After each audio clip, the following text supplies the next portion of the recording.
to what you're going to block with it, and a cost that is probably going to be in excess of $20 million. And having run mega projects throughout the world for many decades, I know those costs have nowhere to go except up.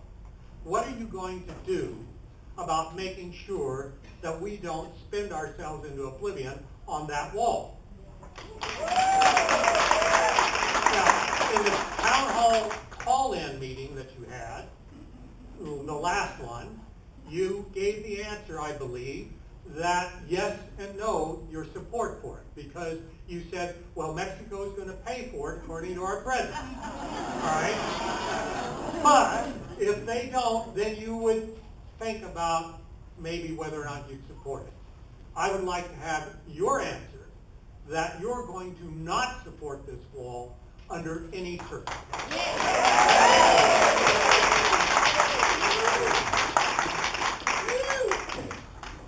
Richard Lee, Ridgefield, Washington, 98642.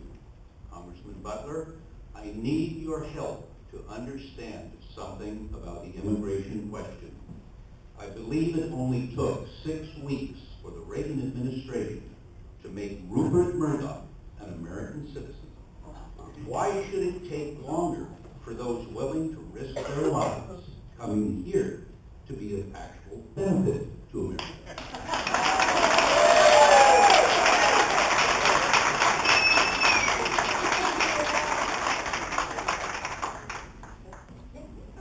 Hi, Jamie. My name is Terry Niles. I'm with the ACLU People Power Movement.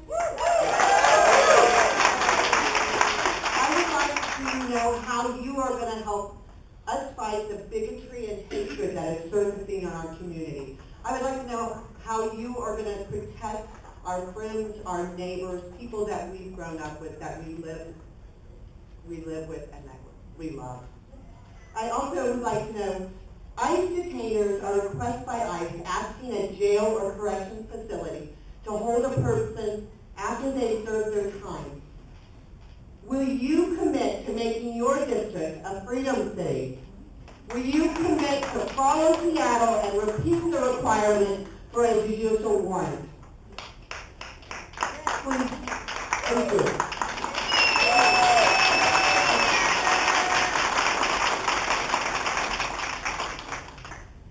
Hello, Ms. Butler. My name is Chris from Battleground 98604. I come from California, and some of my best friends are adopted kids, and they are the hardest working children. They're going to school, they're working in paid jobs, they're paying their taxes, and they're here through no fault of their own. And they've kept up their paperwork, and now they're living in fear. And I want to know how you can justify detention centers for these children and the immigrants. Let's see, how did detention centers work out before? Let's see, we interned the Japanese. That worked out really well. The Germans interned the Jews. That worked out really well, didn't it? And as far as building a wall, ask Germany how well that went.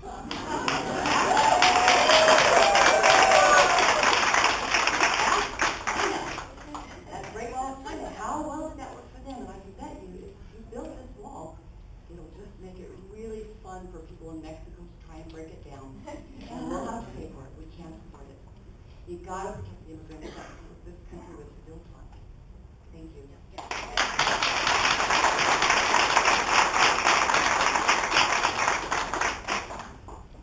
Hello, Jeff again. Hey, Sal, 98665. So something that's been occurring to me recently is that myself, my ancestors came in through Canada from France 5, 6 generations ago. My wife came here when she was about 7, and my daughter was born here. But a feeling I keep getting is that there's apparently degrees of how American someone is.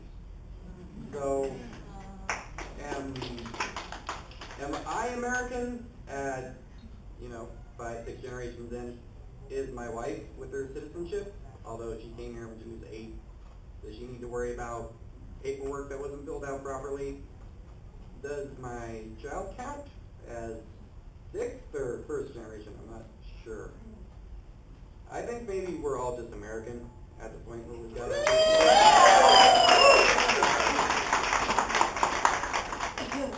maybe we should not be focusing so much on people that aren't doing anything wrong other than being present and focus our energy somewhere else.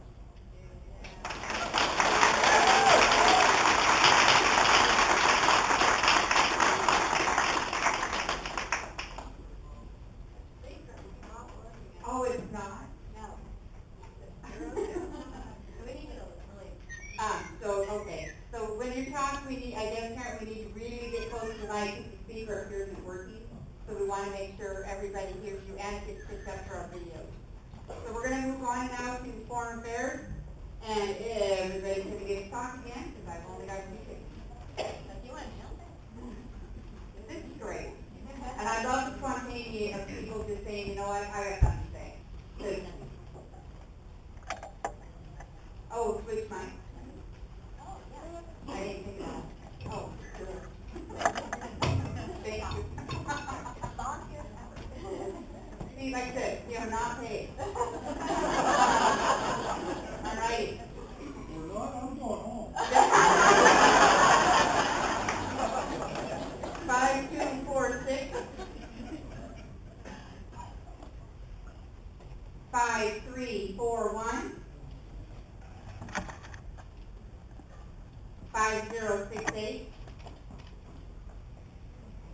5086.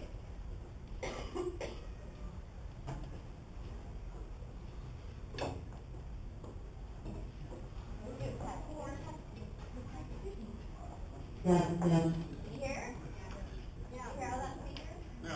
With the speaker, not the microphone. Oh, okay, so it doesn't matter. Bummer. Make sure you put your mouth close to the mic.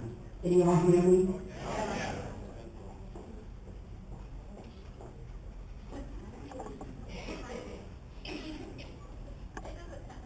Yeah. Hi, Jamie. I'm sorry you're not here. Okay, but I can talk to you anyway. Okay, so my question for you is there's 20 million people that are in imminent risk of starvation right now in Africa and the Middle East. The UN has put out a big call saying it's urgent. They had a March 30th deadline for the payments, and we're already in April, right? They estimate these 20 million people could be saved with just $4 billion. So my question is, how can you justify raising the military budget by $65 billion so that it's almost $700 billion when a very small fraction of that could be used to save lives, prevent further war, prevent refugees, and prevent starvation? Which I see.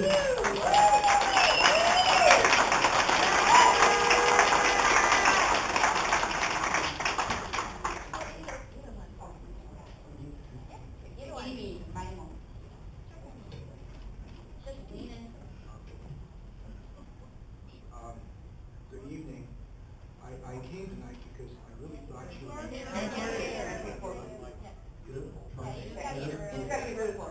Real close. Oh, okay. I came here tonight because I really thought that you were going to be here. I guess I'm just kind of reading my old age.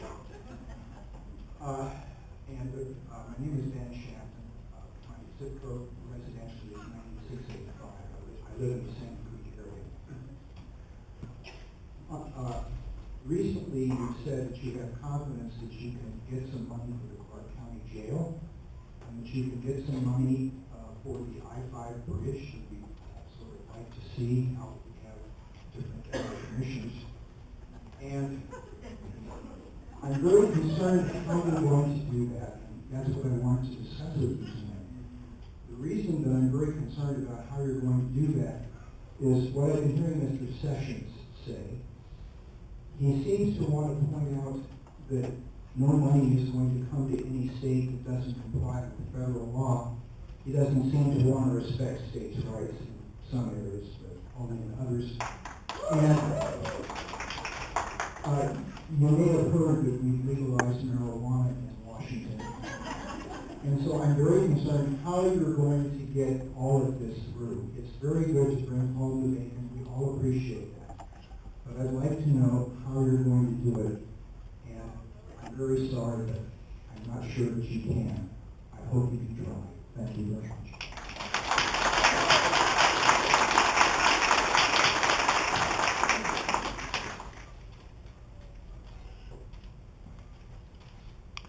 Hello, Representative Aurora Butler, and we're missing you tonight. And my name is Mike Ellison, Vancouver, 98663. 50 years ago, on April 4th, Dr. Martin Luther King made a speech where he spoke out clearly against the war in Vietnam. And he did that in part because he had been working to relieve poverty in inner cities and everywhere in the country. And he said that he saw some hope for that when President Johnson started what they called the poverty programs back then. But he was despairing of that because he saw the money going to war, and what he said was as a demonic suction tube that was taking away resources from meeting all of our other needs. We've been talking about those other needs tonight, and we want those needs met. Right now, about 40% of, or almost 50% of our discretionary budget goes to the military. And my question, and this is for not only you, but also Senator Murray and Senator Cantwell. Can we have a federal budget that reflects our values, that meets human needs? Can we have the best education system, the best health care, the best environmental protection by spending our federal resources on human needs and not the ability and the destroying of life?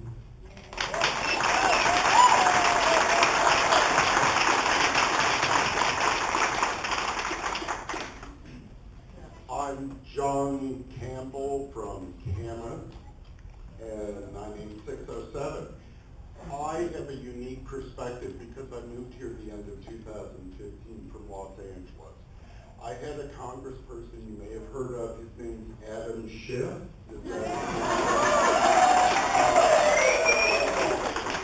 And I've never lived in my recent history with so much fear that at any moment I'm going to turn on the television and I'm going to see that the North